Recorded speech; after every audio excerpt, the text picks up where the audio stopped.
সকালবেলা তুমি কি করে অন্য কাউকে বিয়ে করতে পারো? জগৎ মা ডাকছে না লালন দা, আমরা আসি। হ্যাঁ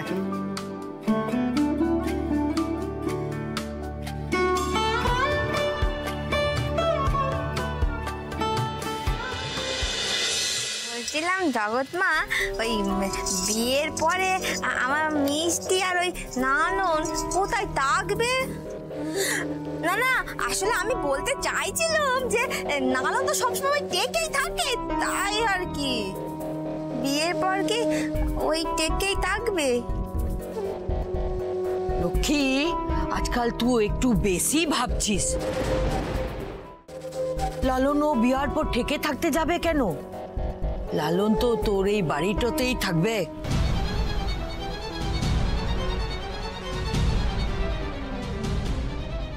কেন জগৎ মা, ওরা এখানে থাকবে কেন?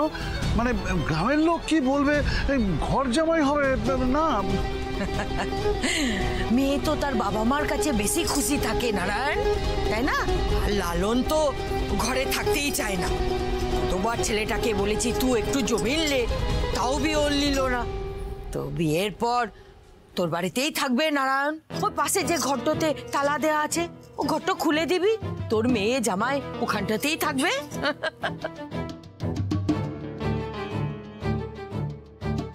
কি মজা কি মজা, লালন দে বাচ্চা আমাদের এখানে থাকবে।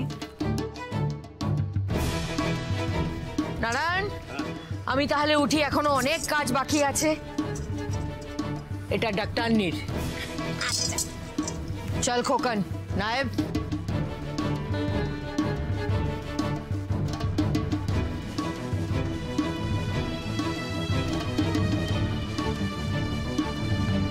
মা,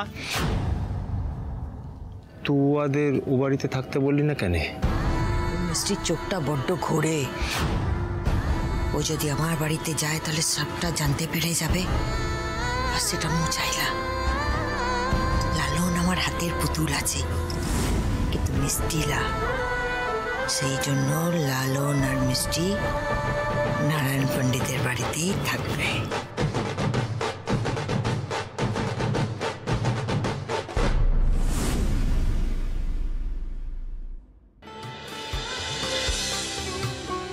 জড়িবুটি ম্যাডাম, তুই বিহাটো নিয়ে এত কেন ভাবছিস? তুই তো এমন করছিস যেন তোর স্বামী তুই থাকতে অন্য কাউকে বিয়ে করে নিচ্ছে। তুমি কেন এরকম করছো? তুই সত্যি এরকম? তোমার সত্যি কিছু মনে নেই? জড়িবুটি ম্যাডাম, মোর সব মনে আছে, ও ভুলবো কেন? হ্যাঁ, কিন্তু এ বিহাটো মুখে করতেই হবে। এটা মায়ের আদেশ আছে। আর তাছাড়া তুই তো প্রমাণ করে দিয়েছিস মু জবরদস্তি করিলাই, কিন্তু এটা প্রমাণ হয়লাই যে মোদের মধ্যে কিছু হয়লাই। তাই এই গ্রামের যে নিয়ম কানুন আছে সেটা আমাকে মানতেই হবে। বেশ, আমিও দেখবো তুমি কি করে এই নিয়ম মানো। আমিও দেখবো তুমি কি করে এই বিয়েটা করো।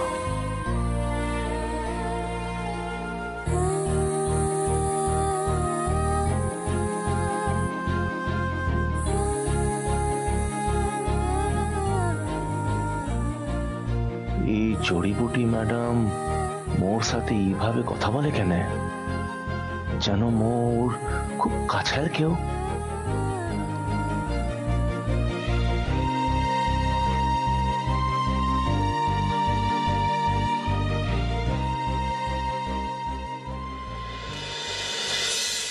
মা, আমার সোনা মিনি আর কাঁদে না। ওলে বাবালে, আচ্ছা দেখি মা কোথায় গেল, দেখি তো মা। এই তো, এই যে ডালি নাও, তোমার মেয়ে সে কখন থেকে কাঁদছে, কিছুতেই থামছে না। দেখি, আস্তে। আচ্ছা আচ্ছা, এই তো মা। কি হয়েছে মা, কি হয়েছে? কাঁদে না? এই তো, এক্ষুনি খাইয়ে দেবো, তুমি এক্ষুনি খাইয়ে দেবো। চুপ করো, চুপ করো, চুপ করো। এই যে ডালি, এই শাড়ি কান জগৎ মা তোমাকে দিয়েছে, কাল বিয়েতে পরে এটা উদ্ধার করো। লালনের সাথে মোর বিহাটা হচ্ছে দেখে তোর খুব কষ্ট হচ্ছে, মানে হিংসে হচ্ছে, তাইলারে ডাক্তার নেই। তবুও পারলে মোর আনন্দটাতে সামিল হতে পারিস তো মু খুব খুশি হব বটে। হঠাৎ তোমার এত আনন্দ হচ্ছে কেন? কিছুক্ষণ আগে তো কান্নাকাটি করে পুরো গ্রাম মাথায় তুলছিলে, নিমেষের মধ্যে সবটা ভুলে গেলে, বিয়ে নিয়ে মেতে উঠলে। আরে কথা বলো তো, সত্যিই কিছু হয়েছিল নাকি সবটা তোমার নাটক? নাটক? কি বলছে মা? এই ডাক্তারনি, তোর এত বড় কাণ্ড নাটক বলে মনে হচ্ছে? হ্যাঁ, মু এসব নিয়ে নাটক করবো? মিষ্টি মিষ্টি শান্ত শান্ত, মাথাটা ঠান্ডা কর। আচ্ছা কি বলতো, ওই ডাক্তারনি তো বড় ওর কাছে থাকে না, সেজন্য ওর গায়ে জ্বালাতে এইসব কথা বলছে। কত ঝামেলার পরে বিয়েটা হচ্ছে বলতো? তুই ঝামেলা বাড়াসনি তো অশান্তি বাড়াসনি। ও তো অশান্তি করছে লাইমা, অশান্তি তো ডাক্তারনি করছে। মোর তো মোর লালনের সাথে বিহাটা হচ্ছে, মু তো আর বিহা করে অন্য পুরুষের দিকে নজর দিচ্ছিল, তাই একেবারে। আর একটা বাজে কথা বলে কিন্তু খুব খারাপ হয়ে যাবে মিষ্টি। ডালি, ও দিদি তুমি না একদম চিন্তা করো না, আমাদের মিষ্টির বিয়ে বলে কথা, আমরা তো সবাই যাব, কি তাই না?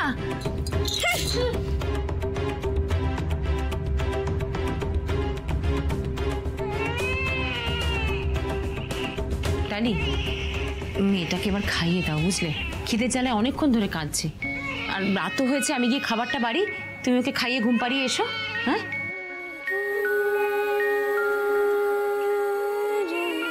কাঁদে না মা, কাঁদে না। কি হয়েছে, কি হয়েছে, এত কান্না কি হয়েছে? চুপ করো চুপ করো, কিছু করি না। ফোনটা কোথায় আমার?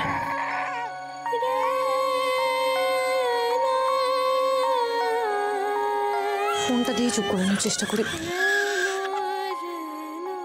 এ কি, লালন কালকে রাতে আমার ফোন করেছিল কেন?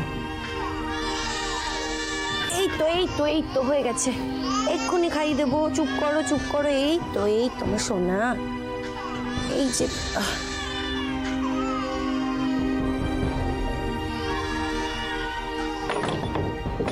যে মা, এই যে এক্ষুনি খাইয়ে দেবো। একটু শান্ত হও, একটু শান্ত হও। এই তো দেখি,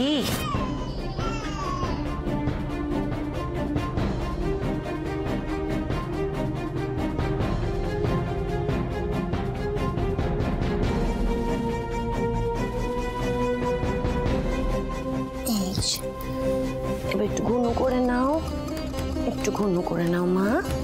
এই তো সোনা মেয়ে আমার, এই তো।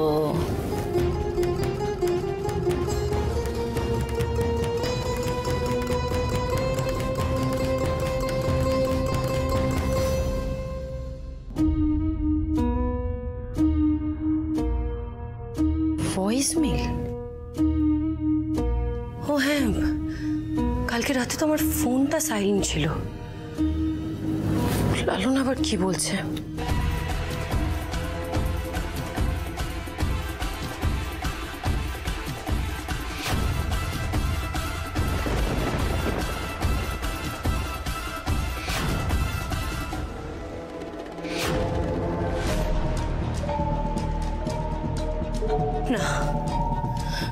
না না না না না না,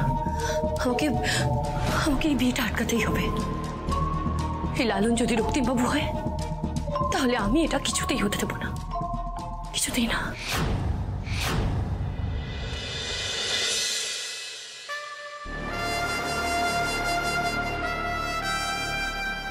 আমি নিশ্চিত মিষ্টির ঘরে নিশ্চয়ই কিছু না কিছু একটা পাবো, যেটা দিয়ে আমি লালনকে নির্দোষ প্রমাণ করতে পারবো।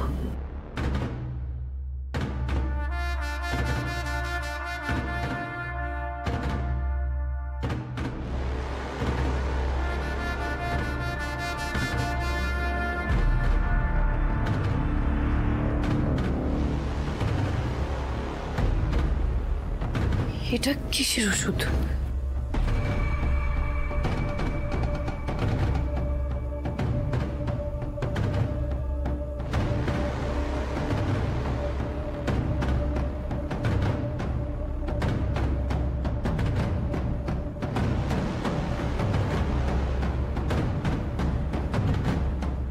কি, এটা তো ঘুমের ওষুধ। তাহলে কি মিষ্টি এই ওষুধ দিয়ে মাসি এদিকে লেগেছে। হ্যাঁ আচ্ছা ভুলে গেছে তো। আচ্ছা আমি দেখছি, আমি না ওষুধটা নিয়ে আসি। হ্যাঁ এই না না না না না তবে না আমার একটু ওই হ্যাচকা টাল লেগেছিল তো, এবার ঠিক হয়ে গেছে। তার মানে মিষ্টি লালনকে ফাঁসানোর জন্য ইচ্ছা করে এই ওষুধটা আমার রান্না করা খাবারে মিশিয়ে দিয়েছিল। না মিষ্টি, এবার তোমার এই মিথ্যে সবার সামনে আসবে। এত বড় একটা অপরাধ করে তুমি কিছুতেই পার পাবে না, কিছুতেই না। ফোনটা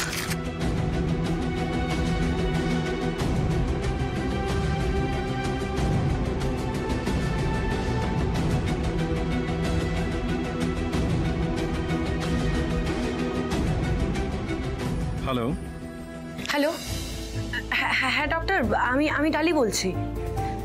সরি আপনাকে এত রাতে ফোন করে ডিস্টার্ব করলাম। আসলে আমার না একটা সাহায্য চাই। হ্যাঁ বলো, কি সাহায্য? আপনাকে একবার ফুললোড়া গ্রামে আসতে হবে। ফুললোড়া গ্রামে? কিন্তু কেন? আসলে এখানে আচ্ছা বেশ, চলে আসবো।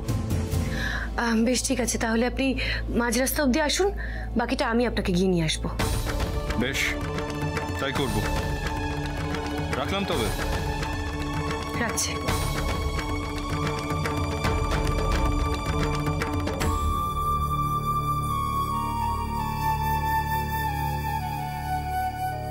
আজকের হিয়ারিংয়েও তো সেরকম কোনো ফয়সালা হলো না। বডি পাওয়া যাচ্ছে না বলে রোজ রোজ এই কোর্ট চত্বরে যাতায়াত করতে হচ্ছে। তার থেকে আমি বলি কি, সত্যিটা স্বীকার করে নাও, আর বডি কোথায় ফেলেছো সেটাও বলে দাও। তাতেই আমাদের সবাই ঝামেলা থেকে মুক্তি।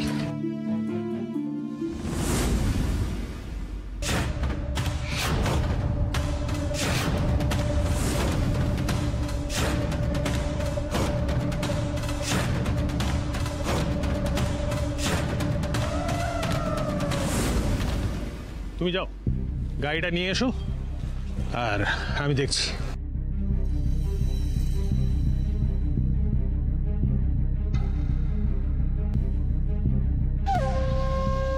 বেচারা, ইস, তোকে এই অবস্থায় দেখে আমার সত্যি খুব খারাপ লাগছে ভাই। কি কষ্ট হচ্ছে। কিন্তু আমাকে একটা কথা বল, যে তুই কেন এইভাবে যন্ত্রণা ভোগ করছিস? কাদের জন্য, কিসের জন্য? আরে ওরা সবাই মারা গেছে, ওরা কোনোদিন আর ফিরে আসবে না তোর কাছে তোকে বাঁচাতে। এত করে বলেছিলাম, আমার কথা শুনিসনি। প্রথমেই যদি শাস্তিটা ভোগ করে নিতিস, তাহলে আজকে দেখ এই মুহূর্তে দাঁড়িয়ে, এখন কিন্তু আর তুই নেই, তুই মুক্ত। তোকে এইভাবে কষ্ট তো পেতে হতো না, বল? আচ্ছা আমাকে একটা কথা বলতো ঋষভ, এই এতগুলো দিন ধরে ওই অন্ধকার চার দেওয়ালের ওই ঘরটার মধ্যে কি করে তুই জেলে বন্দি থাকতিস বলতো? হ্যাঁ, তুই বোর হয়ে যেতিস না? হ্যাঁ, এই বোর কি বলছি বাবা, কষ্ট হতো বল, রীতিমতো কষ্ট হতো, ক্লস্ট্রোফোবিক, ভয়ঙ্কর। আসলে কি করবি, তোর কপালটাও তো পোড়া না, দেখ। এখনো তোর কেসটা কেমন চলছেই তো চলছে, শেষ আর হচ্ছে না। এই জন্যই তো বলেছিলাম ভাই, প্রথমেই শাস্তিটা ভোগ করে নি। আমি যদি প্রথমেই তোকে শুলে চড়িয়ে দিতাম না, তাহলে আজকে এই মুহূর্তে দাঁড়িয়ে কোনো ঝামেলা, কোনো অশান্তি, কোনো কষ্ট, কোনো যন্ত্রণা কিছুই থাকতো না। তুই মুক্ত হয়ে যেতিস, কষ্ট পেতে হতো না তোকে। তুই আমার মৃত্যু কামনা করছিস বর্দি? ঈশ্বর আমাকে বাঁচিয়ে রেখেছেন, কেন জানিস? কারণ খেলা একদিন পাল্টাবে। পিপিলিকা ডানা মেলে মরিবার তরে।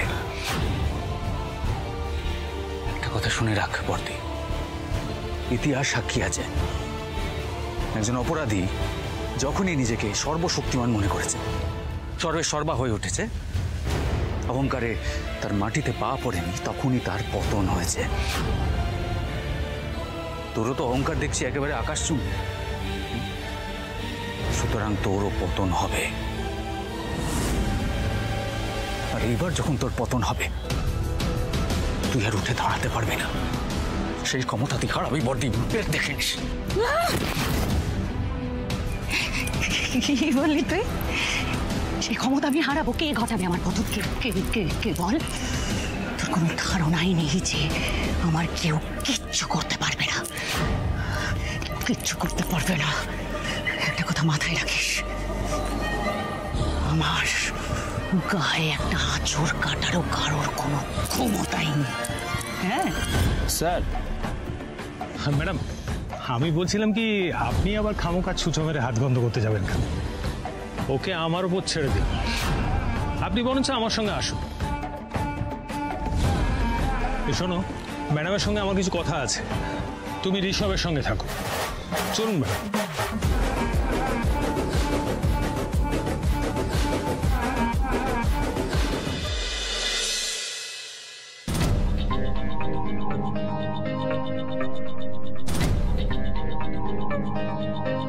ধুতি তো পড়া হয়ে গেল, নে ঝটপট এটা পড়ে লে।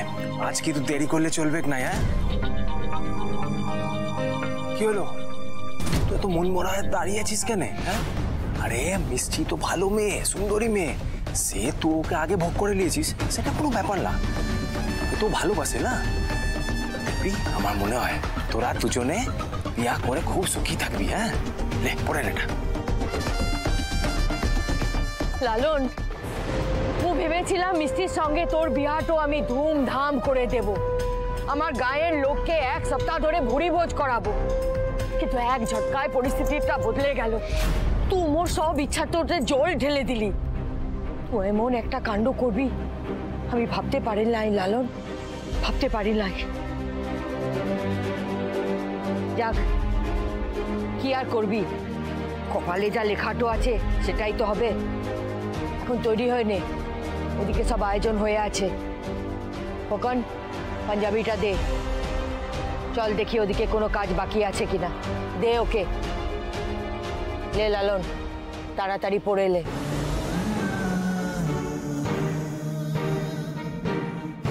চল।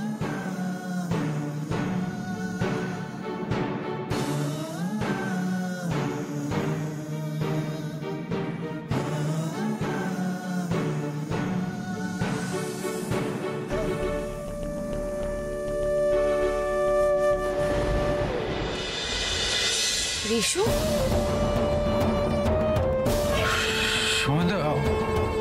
আমি অরি, তোমরা এখানে? এরকম ভাবে দেখা করার অনুমতি নেই, আপনারা যান।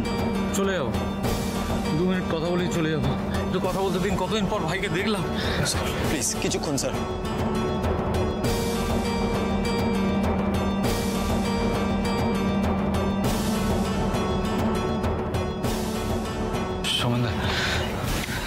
সোমেনদা, আমি খুন করিনি, বিশ্বাস কর, আমি খুন করিনি। ভাইদার বৌদিকে খুন করার মতো একটা অপরাধ করার আমি নিজেকে মেরে ফেলবো। আমরা জানি ঋষভ, আমরা সবটা জানি, আমরা জানি আসল দোষী কে। সেটা তো আমরা প্রমাণ করতে পারছি না সোমেনদা। জানি না ঈশ্বর আমাকে কোন অপরাধে সাজা দিচ্ছে।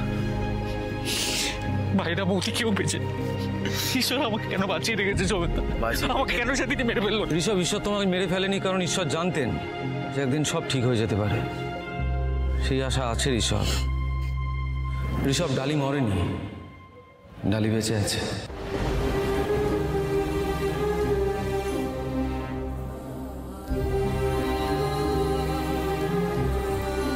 তুমি সত্যি বলছো বৌদি বেঁচে আছে? হ্যাঁ ঋষভ, আমি প্রমাণ পেয়েছি। সেদিন বাড়িতে হঠাৎ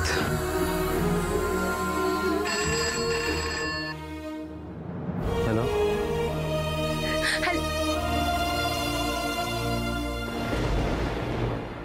সোমেনদা, বলছি তাহলে আমাদের খুব তাড়াতাড়ি বৌদিকে খুঁজে বের করতে হবে।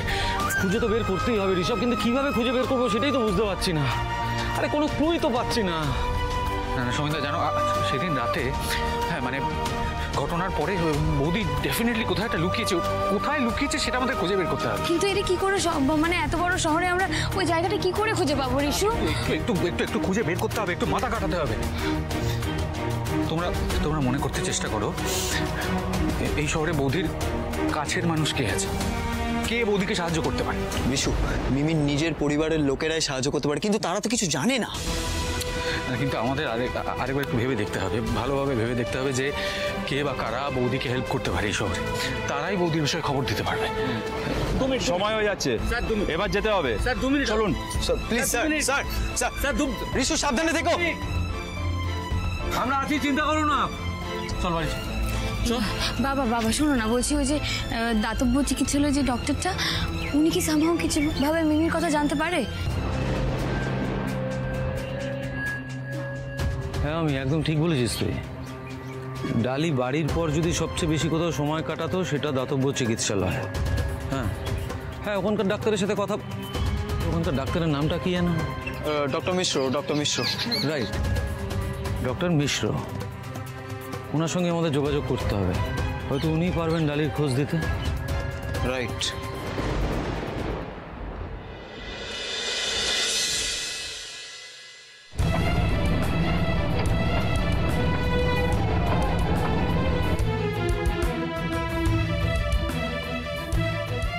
এই তো ডক্টর। সরি ডালি, একটু দেরি হয়ে গেল আসতে। না না, ইটস ওকে। বলছি এবার না আমাদের তাড়াতাড়ি বেরোতে হবে। শিওর। আচ্ছা, যা যা যন্ত্রপাতি লাগবে সব এনেছেন তো? হ্যাঁ সব এনেছি, কিন্তু কিন্তু কি ডক্টর? আসলে গ্রামে গঞ্জে তো সবের কোনো চল নেই, তাই ভাবছিলাম ওরা যদি বাধা দেয়। না ডক্টর, আজ আর আমি কোনো বাধা মানব না। আমাকে যেভাবেই হোক সত্যিটা সবার সামনে নিয়ে আসতেই হবে।